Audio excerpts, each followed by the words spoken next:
Oh, thank you so much, Tina. Oh my gosh. And thank you, Thomas Rhett. I don't know if you know about this song or if you're a country music fan, but Thomas Rhett was the writer of this song, Be a Light. And he actually wrote it in 2019. And it wasn't supposed to come out for quite some time. But in March 20th, 2020, he put it out, he released it. Who did he ask? He asked Reba to sing it out with him. He asked Keith Urban to sing with him. He asked a few others to sing it with him. And do you know, this was one of the biggest singles that he was going to have. And he chose to give all the proceeds. So every time anybody bought it on iTunes, every time anybody listened to it, he gave all the proceeds to what's called Music Cares, which is an organization that helps musicians since this pandemic has affected them so greatly, since they are not in most places allowed to sing out loud because of the spread of the virus. So I encourage you to go out and listen to this song, Be the Light. Thank you, Thomas Rhett, for what you've done and for the support that you've given everybody. Yeah. So, who's ready for 2021? I am. Are you? Are you? Yeah? Yeah, John, are you? Yeah. This is the last Sunday of 2020. What does that mean? Normally I don't really care about New Year's. It's another go round on the planet, but you know what? I feel pretty good about this one because not only in 34 days am I going to be 37, which 3 and 7 are both lucky numbers, so I'm pretty sure that this is going to be like one of the best years ever for me. But it's going to be 2021. It's not going to be 2020 anymore. That means that we are moving out of the darkness into the light. There are vaccines coming. There are new ways. There are precautions. We know more now. We're not walking into complete and utter change and darkness. We are now walking into a new year with a new way of being, and I'm stoked about it. And what I want to do today, this Sunday, is just invite us and invigorate us and inspire us to get prepared, to prepare ourselves. Because we are, as many of you may know, and we all need a reminder, Lord knows I do, that we are the designers of our own destiny. We are the designers of our destiny. So let's look at that and let's get started having a greater idea, a grander vision for our own life, for ourselves. Because as we know, it ripples out into the world. And so I was thinking about this, what exactly does destiny mean, right? Because I grew up in religious science, we don't believe in fate, we don't believe in anything being like predestined, we believe we're co-creators. So what does destiny mean? Well, according to the Merriam-Webster dictionary, it means a hidden power that creates the future. Well, I don't know about you. I mean, maybe you can do a little thumbs up on the chat room if you agree, but I believe that this destiny that we speak of is what we have right within us. It is that something in us that can transform our life from this to that, from whatever to whatever. And I wanted to share a personal experience, a personal story with you guys, personal to myself, in how in my transition, in my transformational journey of learning that life wasn't just this out of my control, you get what you get and you don't throw a fit. I still kind of like that saying, but we get to choose again. So I used to think that, life just kind of rolled its dice and I got what I got, right? I thought, I grew up in a small town. This is how it went there. No offense, because I love it. I love that little town. But this was the consciousness there. So you maybe graduate from high school, you get married to someone, and you probably aren't very happy. You start having babies. You get paid very little for working very hard. Then you go cash your check at Walmart, and you do it all over again. And this is not everyone. This was me. And you smoke a couple packs of cigarettes a day, and drink your life away if you need to. And this was kind of the mentality. There was a mentality of, this is just what we do. This is just who we are. And for some, it's enough. For many, it's enough. And for many, they just don't know anything different. But for me, there was this something inside that said, I don't want to do this. I don't want to be like everybody else. I don't want to, yes, I wanted my children, of course, but I didn't want to just follow in step. And I think that was that hidden power within me. I wanted to do good in the world. I don't care about everyone knowing my name, but I wanted to know that when I laid down to pass away, that I felt good about my life, that I felt like I had done something to make the world a better place. And at that time of feeling that, and deeply, powerfully feeling it, and longing for it, I was, we had we had our washing machine out back and no dryer, so we had to hang our clothes out on a line, and I was really kind of sick of hanging clothes out on a line, no matter if it was 100 degrees or below zero. And I got an opportunity to move to California. And there just so happened to be a church a couple blocks away. And I heard some people in my apartment complex complaining, like, oh, we have to share the washers and dryers with each other. And I was like, we have a washer that has a roof over it. And we have a dryer. Like, do you get this? We have a dryer that dries our clothes. We don't have to go hanging them out on. There's nothing wrong with hanging your clothes out on the line. But it was just what I realized, number one, was that I had created something greater for myself by being willing to dream and by being willing to say yes to those really scary choices that would enable me to live a greater life. And because I was so used to having so little, any little improvement was wonderful. I think it's really great, those of us who come from little and or have had to fall on our knees and let go of our, I guess, not our ego, but let go of our idea of the way that things should be, because then we're not living in that gray anymore. We're living in, or black and white, we're living in color, right? And it humbles us and it invigorates us. And so what I want to invite you to do is to just think about where you've come from and where you are. Are you somewhere you want to be? Are you happy with what you've done?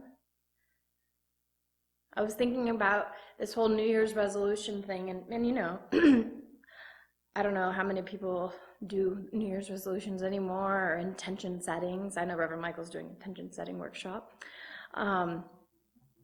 But I was thinking, what was my New Year's resolution, like forever?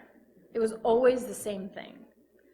My New Year's resolution, since I was 8 years old, was always to be a better person. To be a better person. I don't know why. I just said, every year if I could just be a little bit better, then maybe I could be of use to someone somewhere. That was just part of who I am, I guess. And Thomas Troward, he was a British judge who lived in India. The important part of reiterating that he lived in India is that he then got to study a lot of different philosophies. Hinduism is not a religion, so to speak, but more like hundreds of yogas, and yogas are the different Hindu philosophies. So he got to study a bunch of that and understand life in a deeper or more broad way than he had before. And so he comes back to England and he's at one of those sitting rooms, those tea rooms, and he meets a Christian Scientist. And he's in England, and a lot of that was happening over in America. Anyway, one thing led to another, and he ended up becoming one of the most profound metaphysicians and leaders or teachers of the New Thought movement. And the majority of the science of mind philosophy is based on his philosophy. Again, his name is Thomas Troward. But I want to share with you this quote he says that really stood out to me because it kind of intellectually articulated what I was feeling inside or starting to understand. And he says, the first step in attainment or securing any good is to construct a spiritual prototype or a mental equivalent. And so when I was out there hanging my clothes out on the line and thinking of having this thinking, feeling desire for a better life, for doing a greater good, that's that spiritual prototype I was creating, that mental equivalent I was creating. And he says, this, if faithfully practiced, will come into the practical world of visible form and use. This, if practiced, will come into the world of visible form and use. And what does that mean? That means the same thing that destiny means. It means that there is a hidden power within us, and that if we recognize it and we use it, and we use it, and we use it, and we practice it, and we see ourselves as more than we are. Like Walt Whitman, I had my son, he was probably 1 or 2. I'm not getting off track, it just seems like I am. I paint, and I write poetry, and I painted this beautiful abstract portrait of my son and I when he was an infant, and on the back I put a Walt Whitman quote because I wasn't at my best at that time.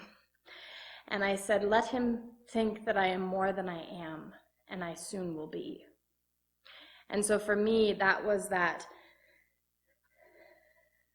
urge, that fire, that passion to be more, to be that which others might look at and say, they're a pretty good example of what's possible.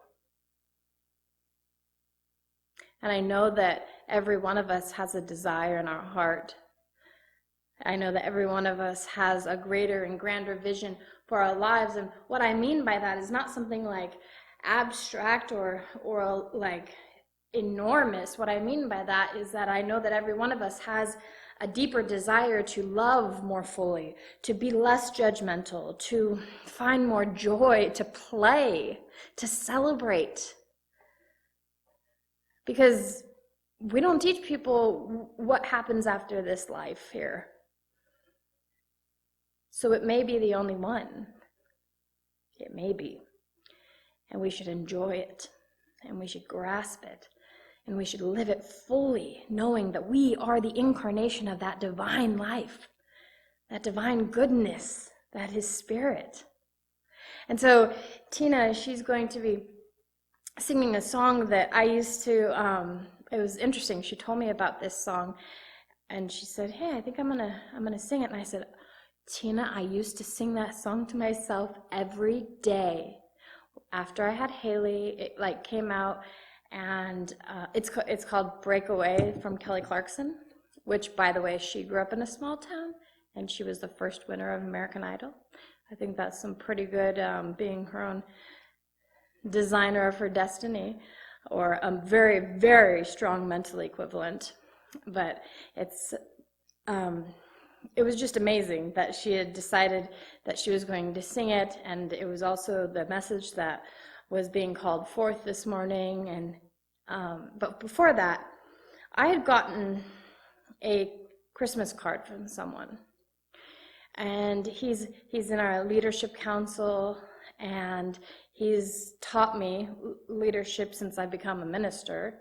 He's kind of taken me under his wing and tried to support and teach me all that he could. And he's a very wise man. His name's John Partington. And in his Christmas letter at the end, I want to share with you a quote that he had found, and I'm sure many of you have heard it before because apparently it went viral, but I had not. And so it says, "And the people stayed home and read books and listened and rested and exercised and made art and played games and learned new ways of being and were still and were still and listened more deeply. Some meditated, some prayed, some danced, some met their shadows. And the people began to think differently. And the people healed. And the people healed. And in the absence of people living in ignorant, dangerous, mindless, and heartless ways, in the absence of that, the earth began to heal. And when the danger passed and the people joined together again, they grieved their losses and made new choices and dreamed new images and created new ways of being and of living and healing the earth fully as they had been healed." And that's by Kitty O'Mara. It's beautiful. And so I just have an affirmation that I want to invite us to say together as we move into this 2021 new year. And it goes like this. I'll say it once and then maybe we can all say it together. Today I allow everything about the past to move me into greater understanding and inspired action. I know the presence and power of the infinite lifts me into a greater experience of life right here and right now. Will you two say it with me? Today I allow everything about the past to move me into greater understanding and inspiration. I know the presence and the power of the infinite lifts me into greater experiences of life.